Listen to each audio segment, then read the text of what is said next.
Hello friends, today we are going to talk about play initiation in children.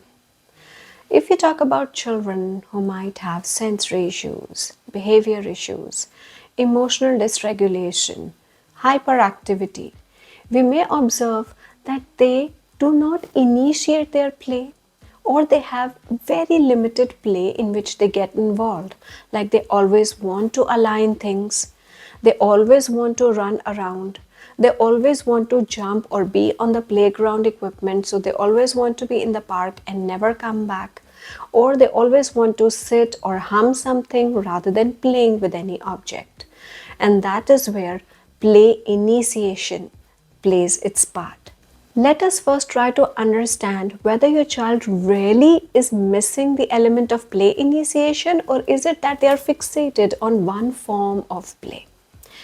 If they are aligning pegs in the same sequence every time, same sequence of colors, same order, maybe they like to arrange alphabets, numbers, or shapes in a certain sequence all the time, how can you participate in that and expand their play from there?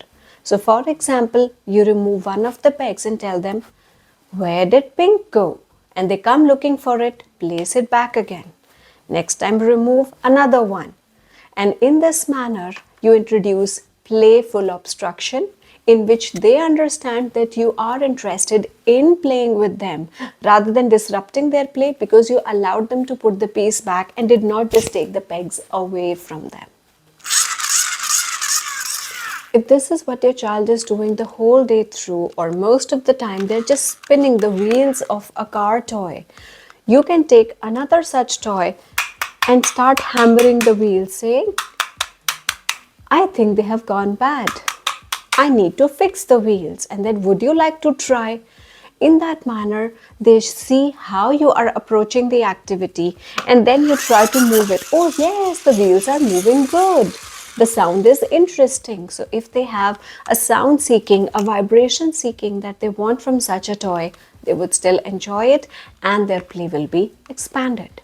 We talked about expanding the play of the child, but how to initiate it?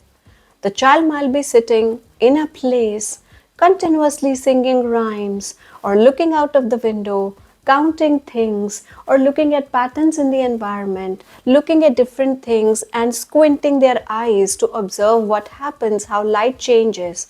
But instead, if you just introduce play, not by starting to play with them or directing them, but just leaving them with toys, wait for some time and see what happens. Maybe they'll pick up one, place it back. After a while, they pick up another one and place it back. So they are analyzing the play objects. After that, you might observe them tapping on the toy, or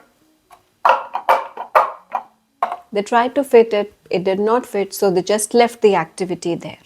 So you understood what they were trying to do by giving them those 10 minutes of self-play with the child. And then you can introduce the element where you show them only the first step and then wait for them to respond. They understood, they will observe what you did. Let them initiate and try to put the next one. Another element of play initiation is giving the child choices in toys. Usually, if we only give one toy or keep the toys in one corner or in a box and expect the child to go and fetch the toys from there, that initiation is missing. They're not aware that there are toys inside and they can play with them. Instead, place a few toys that are available with you depending on the age of the child. Show them the toys. Let them find or select one activity that they want to do. Remove the rest. You might think, no, it will be too distracting for the child. They might want to play with everything at the same time, or this will lead them to jump from one activity to another.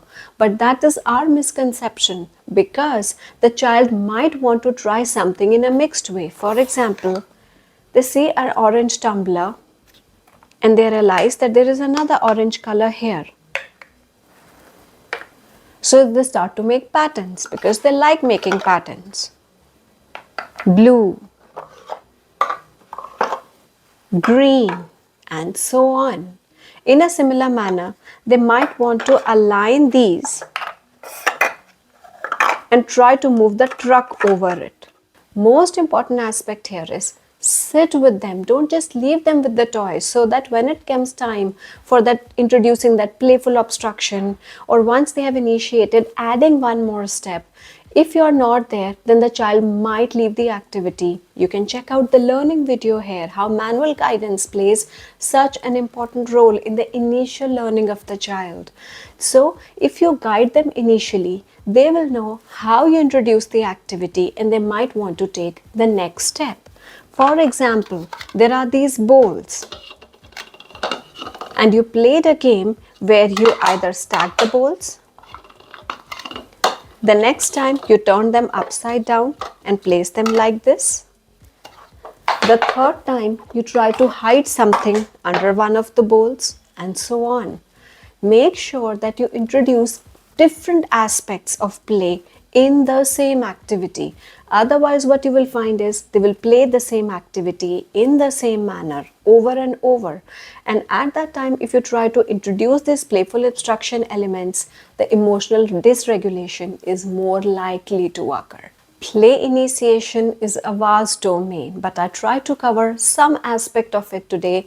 Let me know in the comments below if you would like more information on the topic, any other queries that you might have related to the play of your child. Like the video, subscribe to the channel, and ring the bell icon so that you do not miss any other videos from my channel. We'll meet again soon. Bye.